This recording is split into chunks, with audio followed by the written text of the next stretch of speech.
பஞ்சாபில் உள்ள ஒரு வகுப்பறையில் ஒரு மாணவன் தனது வகுப்புத் தோழனை சுட்டுக் கொன்றுவிட்டு பின்னர் தற்கொலை செய்து கொண்ட அதிர்ச்சிகரமான சம்பவம் நடந்துள்ளது.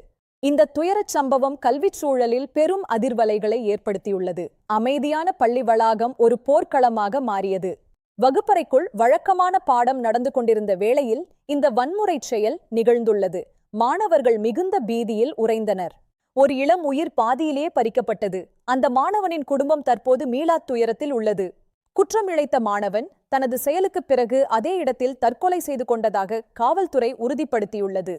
காவல்துறையினர் விரைந்து வந்து விசாரணை நடத்தி வருகின்றனர். எதற்காக இந்த வன்முறை நடந்தது என்பது குறித்த தகவல்கள் சேகரிக்கப்பட்டு வருகின்றன. சம்பவ இடத்திற்கு காவல்துறை உயர் அதிகாரிகள் விரைந்து வந்துள்ளனர். பள்ளி வளாகம் முழுவதும் காவல்துறை கட்டுப்பாட்டுக்குள் கொண்டுவரப்பட்டுள்ளது. தடயவியல் நிபுணர்கள் வகுப்பறையில் சாட்சியங்களை திரட்டி வருகின்றனர். ஆயுதம் எங்கிருந்து கிடைத்தது என்பது குறித்து விசாரணை தீவிரமாகிறது.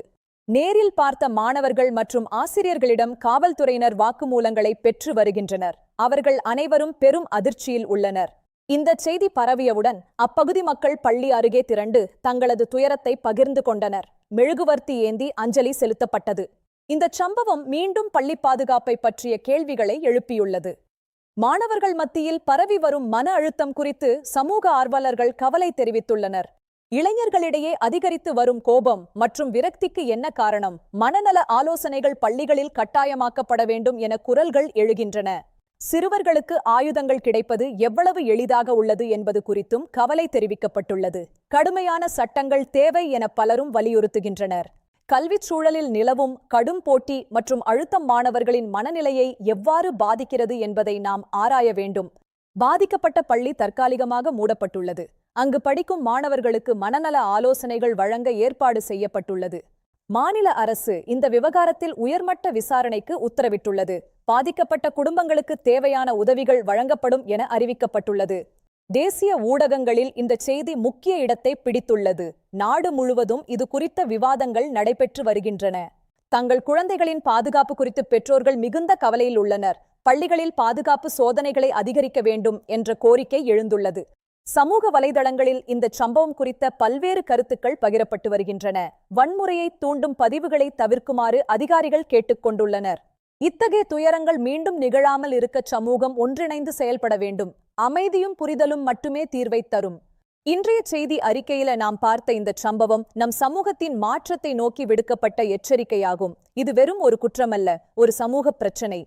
பள்ளிகளில் சிசிடிவி கண்காணிப்பு மற்றும் பாதுகாப்பு சோதனைகளை தீவிரப்படுத்த திட்டமிடப்பட்டுள்ளது.